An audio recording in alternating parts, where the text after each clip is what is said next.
First thing you want to do is get a tissue or something and make sure that this mask doesn't have any dust or debris or little hairs on it, because they're going to show up really well underneath the new coat of paint.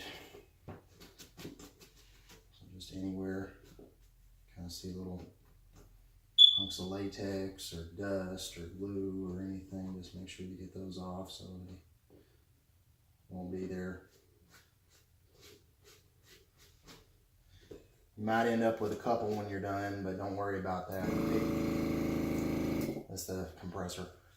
You pick your battles. There might be a couple left when you get done, but you're going to paint and weather the thing, so you're not going to really see them. They're not going to be real noticeable once the whole thing's done.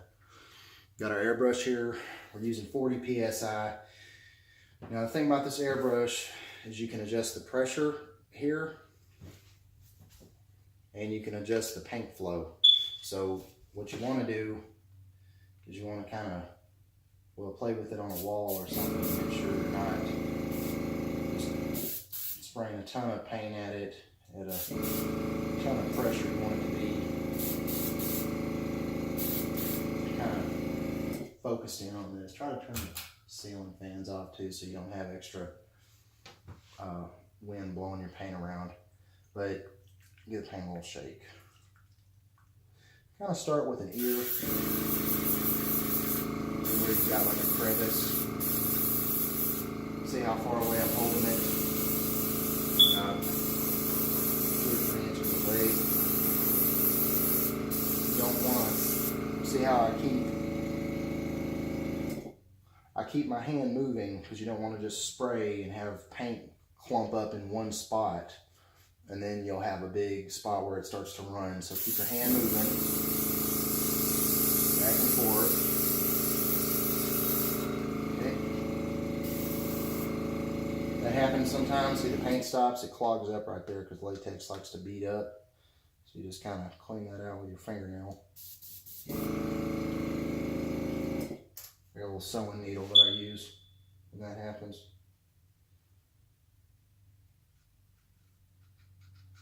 Clean out that tip. Okay, we're back in business. Keep going here.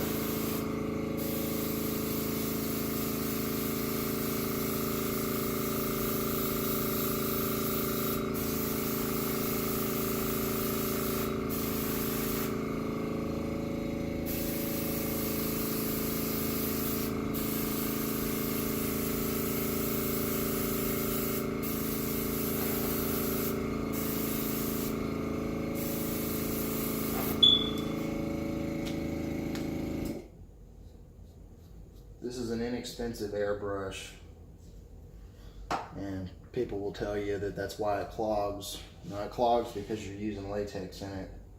So you're going to have to battle with latex clogs if you're painting a latex mask with latex.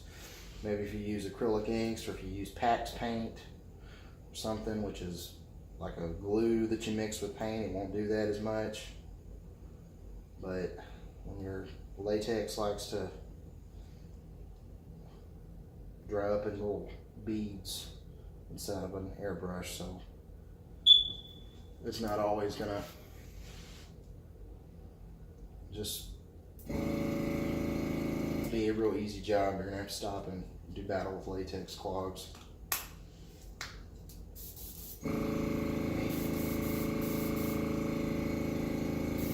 Airbrush, I don't care how much you pay for it.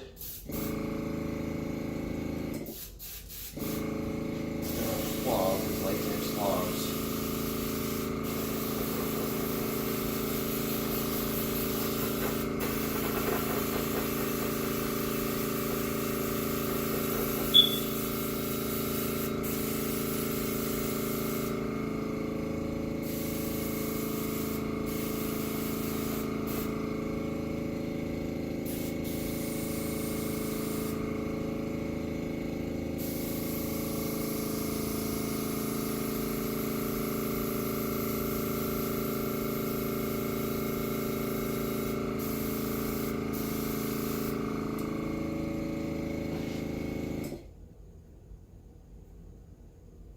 See, there's some of that dust I was talking about.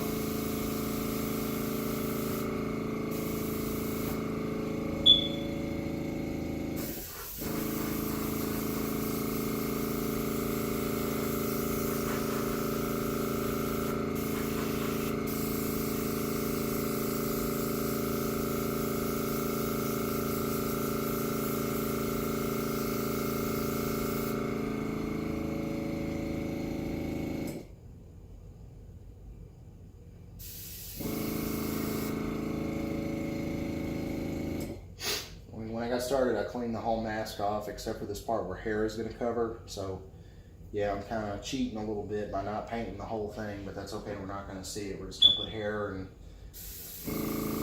white over it, so it doesn't really have to be perfect.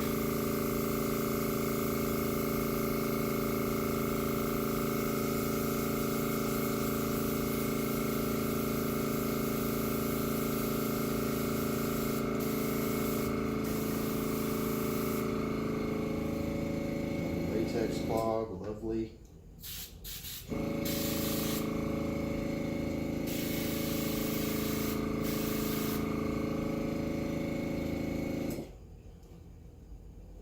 Now you don't have to have the whole mask just covered completely with flesh tone. If you want to do that, I suggest waiting until this dries and then going over it with another coat. But you're going to come back and touch up a couple spots if you see some areas where you didn't get real good coverage. But remember, this is just there to be there. We're going to make a couple of spots where latex is going to, where the flesh tones are going to bleed back through.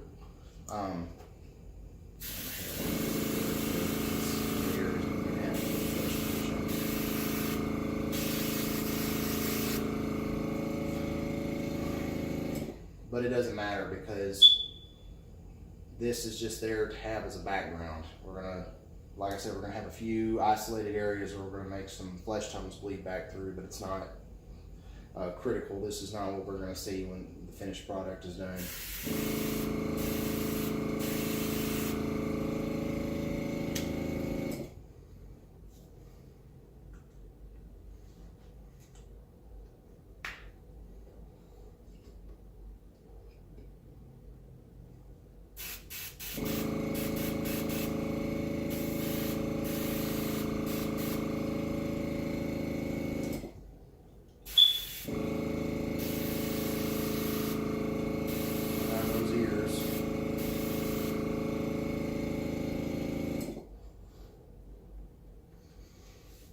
The reason I emphasize that, to not go over this until you have it perfect, is because if you do, you're going to end up with a big glob of paint in an area and it's going to run, and you're going to see those runs.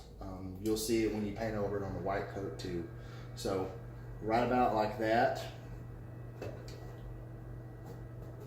as it looks about like that, you're done. So we're good now. We can just let this dry and then we'll come back and do the white.